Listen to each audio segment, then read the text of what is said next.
ଭିତରେ ବୁଡ଼ିଗଲା ଟ୍ରଲର। ପଶ୍ଚିମବଙ୍ଗର ସମୁଦ୍ର ଅଞ୍ଚଳରୁ ଆସିଛି ଏକ ରୋମାଞ୍ଚକ ଉଦ୍ଧାର କାହାଣୀ।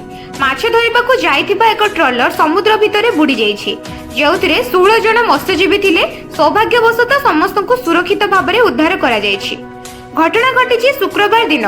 ମତ୍ସ୍ୟଜୀବୀ ସଂଗଠନ ସୂଚନା ଅନୁସାରେ ଏହି ଟ୍ରଲର ପଶ୍ଚିମବଙ୍ଗର ନାମଖାନା ଖେୟାଘାଟିରୁ ମାଛ ଧରିବା ପାଇଁ ସମୁଦ୍ରକୁ ବାହାରିଥିଲା। କିଛି ଦୂର ଯିବା ପରେ ଅପ୍ରତ୍ୟାଶିତ ଭାବେ ଟ୍ରଲରଟି ଅସନ୍ତୁଳିତ ହୋଇ ବୁଡ଼ିଯାଏ।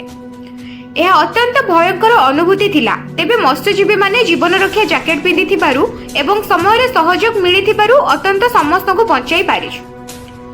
ଏହି ଘଟଣା ମାଛ ଧରା ନିମନ୍ତେ ସମୁଦ୍ରକୁ ଯାଉଥିବା ମତ୍ସ୍ୟଜୀବୀମାନଙ୍କୁ ସତର୍କ ଓ ସଜାଗ ରହିବାକୁ ସନ୍ଦେଶ ଦେଉଛି।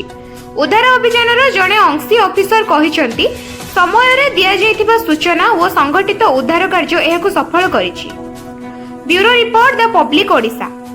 जदि आपण मानकु आम वीडियो भल लगी थाए ताहले आम चैनल को लाइक, शेयर और सब्सक्राइब करने को भूलिबेनि।